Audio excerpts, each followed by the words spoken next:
जी अस्सलाम वालेकुम एवरीवन। मैं और मुराद भाई हैं और हम दुबई एयरपोर्ट पे हैं and we are travelling to UK and Hi guys, hi, hello, hello.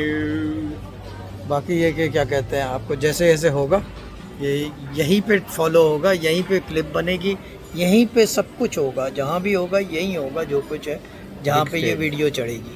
तो मेरी तरफ से खुदा हाफिज़ for now. So let us नज़ारे घुमा भी देता हूँ आपको। अभी खाना खा रहे हैं बर्गर शैक।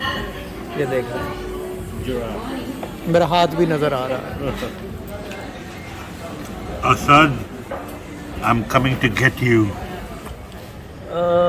शादी ये गौर पे जजेगा ना इसके त्वचा के लिए येलो फ्लावर। गौर कैसा रहेगा ये? या शायद तू रोज़ में नहाता है ये भी है, देख बैम्बू भी है जो तेरे लिए बिल्कुल सही बैठेगा। इसने बैम्बू लिखा है लेकिन असल में है बम्बू। तो ये जो है ना, मैं सोच रहा था यार तेरे लिए ले लूँ, तेरी जो है ना त्वचा, और फिर इससे भी अगर काम ना बने तो वेस्लिन से तो काम बन ही जाता है मेरे भाई।